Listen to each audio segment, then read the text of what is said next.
টাকলা যে এনে 5টা বাজার আগে বাইরে যাওয়া লাগবো কাছে যায় পৌঁছায় ভিডিওগুলা কেনিকা সরকারের প্রশাসন থাকতে ওরা কিরা 5টা বাজার আগতে ইয়ার পৰা ওলাই যাব লাগিব।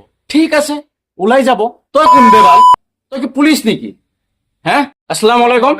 জয় লাচি থানাৰ সৈনিক বুলি কয় নিজকে, আৰু দুজনমান ব্যক্তি গৈছে যোনবোৰ মই পাগল বুলি কওঁ তেওঁক।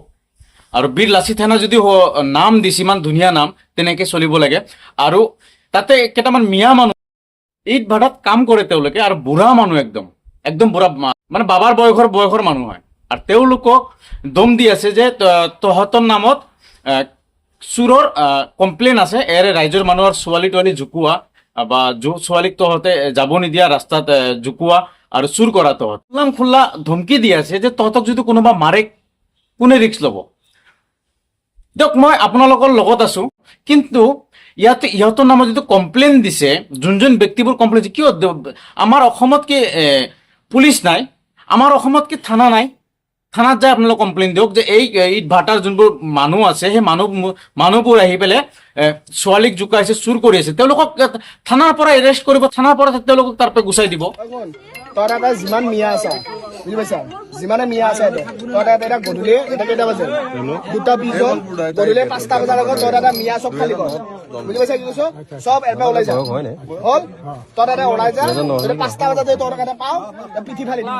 দেখাত মই কি ক'ম মই নাজানো, মই মুখত বেয়াকে কিছুমান গালি ওলাই দিব লগা মন যায়, কিন্তু নিদিওঁ মই, কাৰণ যিহেতু মই আপোনালোকৰ মাজত আছো, আপোনালোকৰ ভাল পোৱা, আপোনালোকৰ মহৎপদত মই আজি এই ভিডিঅ'বোৰ বনাই আছো।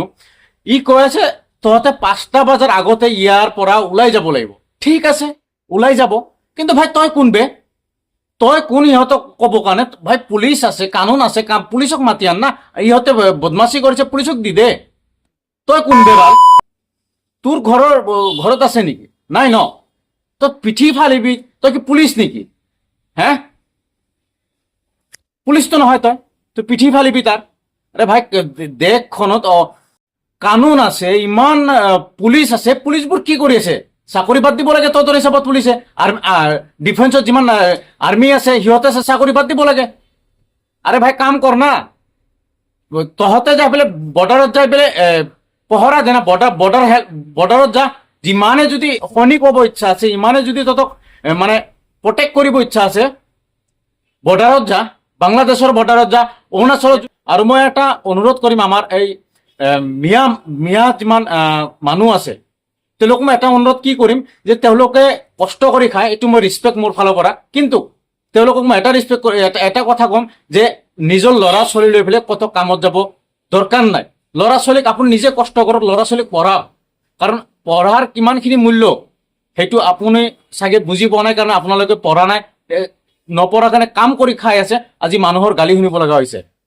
তো প্লিজ মই অনুৰোধ কৰিছো সকলোৱে, যিমান মিয়া আছে, যিমান মানুহ আছে, গোটেইখিনি কৈছো আপোনালোকে ল'ৰা ছোৱালীক অধিক এডুকেশ্যন দিয়ক, অধিক পঢ়ক, যিমানখিনি পাৰে আপোনালোকে রিক্সে নিল টাকলা যে এনে 5টা বাজার আগে বাইরে যাওয়া লাগবো, বাইরে যাওয়ার পরে রাস্তার রিক্স নিছে। ওরা কি এই সরকারের প্রশাসন না? ওরা স্কোর্ট দিয়ে ওরা বাড়ি পর্যন্ত পৌঁছিয়ে দেবো।